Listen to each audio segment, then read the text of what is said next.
Welcome to Tales from the Trenches Tuesdays. Today it is my honor to have my good friend Cuckoo Kochar with me.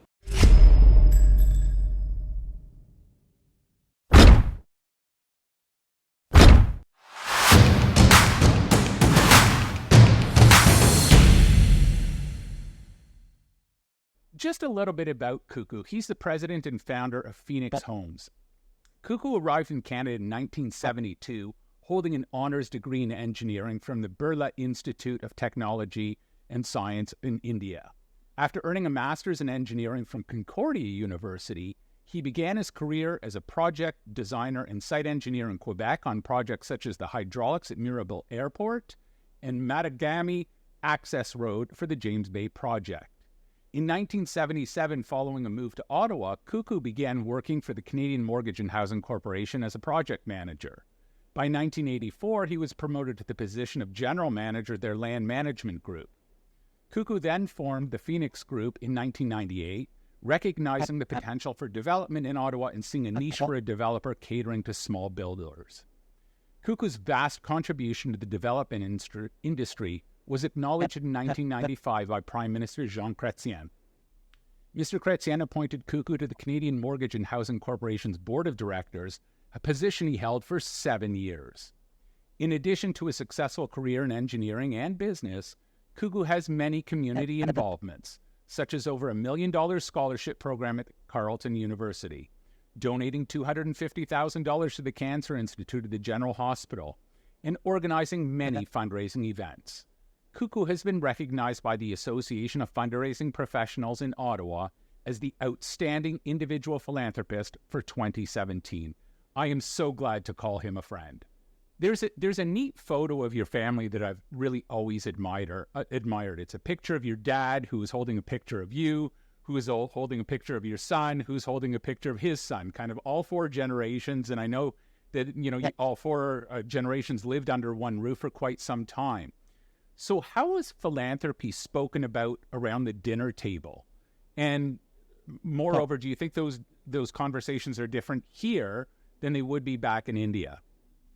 I think my father, because he lived there for about 36 years before he passed away, he was always sitting with us at the table for dinner.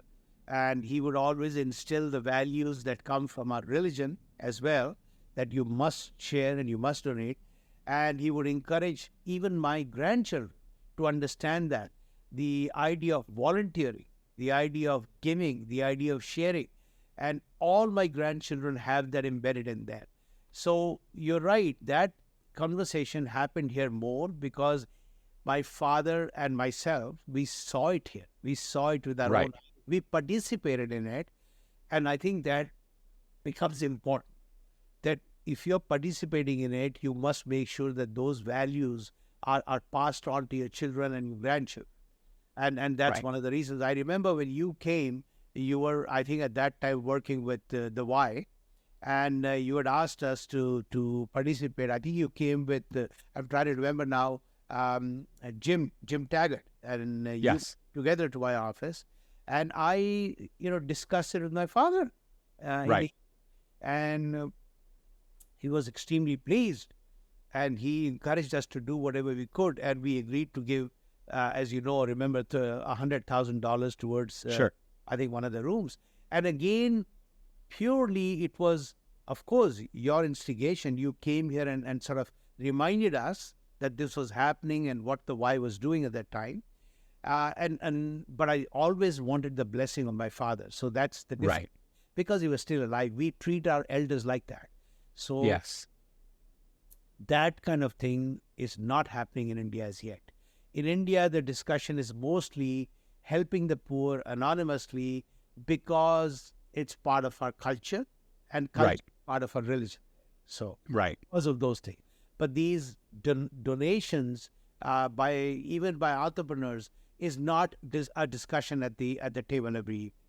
So it's different, it's changing. Yep. And I think more and more will happen. But I can tell you the amount of anonymous donations there are very, very sizable. I'm sure. In cash or in kind. one of the other things that they do quite often there is also donations to the temples. Now, Right. this is mostly to make sure that the temples there are kept in good shape, that the people running the temples are paid Right. adequately to stay and serve the poor, not only the poor, but also all the people. So a lot of the Right. very poor people were not at one time allowed to go into the temples because they may not have bathed, they may not be wearing proper clothes, so on and so forth. Right. But it's all changed. Right. The change came from the government all the way down, and now it is in legislation that you cannot stop anyone from entering a temple. So that was a big first step. And now what we do is people donate money to the temples not only to keep the upkeep of the temples and the priests, but also the temples can feed the poor. So, Right. for example, the Sikh temples every Sunday have, after the prayers are done, they have a free meal for no matter who comes in. It doesn't matter whether you are a Sikh or a Hindu or Christian, doesn't matter. They will feed them. And that happens at every single Sikh temple. Hindu temples are now starting to do the same thing. They call Right. it a different name, but they also now, at least every once a week, whether it's on a Sunday or whatever, they try and feed the poor people that may be lined up. Used to be outside on the street, but now they bring them inside wherever they have space and feed them also. So at least those kind of things are starting to happen. Right. The temples. Wow. Wow. It's interesting. I see that I remember talking to you years ago when you hosted an event at your house, and your father was there, and we were talking about things, and you had told me that in the Indian culture you would never think about putting your father in a retirement home or an old folks home or whatever they want to call it. That it's not done. That your parents, when they're too old to live on their own, or for whatever reason, they come and they live with their kids. So your kids and your grandkids had such an amazing opportunity to kind of interact with your dad on a daily basis.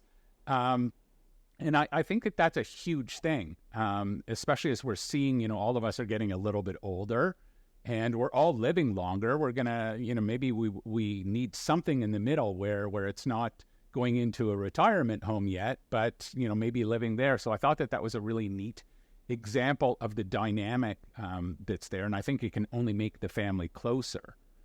No question. It wasn't just my father. It was initially my father and my mother. And then my mother passed away. She was quite young when she was 66 when she passed away. But my father continued to live, and he was 102 when he passed away, and lived almost 36 years with me. And in the original days when he had come over, he was in his late 60s or mid 60s, I would imagine. And at that time, we would personally look after him. And then later on, as he got older and he needed constant supervision, we hired a caregiver.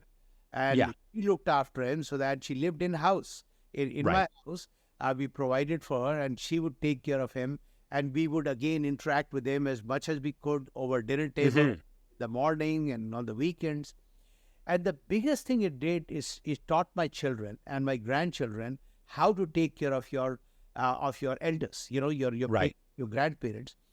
And in fact, I'll give you a little anecdote on that. When my son, who was designing his house, now almost built and will be moving there soon, one of the things he did in the design was design an apartment for me and my wife. And I said to him, you don't need to do that. We are in good shape. And, we would be happy to live in our own house, and I can afford to have a nurse come in and look after me. He said, it won't matter. It'll be much easier for me to live with myself, knowing that if you ever needed me, I would. Wow. That's amazing. That to me is passing on some values to your child. Yeah. Like that is, it's unbelievable. It's unbelievable. And you can just tell that your family is so close knit. And that, that makes a huge difference. Cuckoo, this has been an absolutely amazing discussion. Every time I chat with you, I always find it so relaxed and so easy. Even when I was asking you for financial support, if the meeting was an hour long, the ask for financial support was about 17 seconds. The rest of it, we were just catching up on whatever, your latest trip to India, or I know that you went to Israel, or, in Florida, whatever the case may be. So I really thank you for helping out with this initiative. You're welcome, Jack, and I welcome any in the future. If you want to talk to me at any time, you're welcome in my office.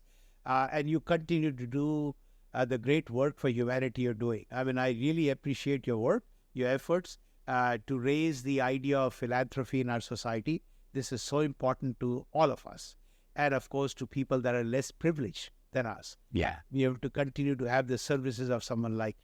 So thank you so much for doing it. Well, thank you, Cuckoo. Hi, folks. Don't forget to hit the subscribe button right here.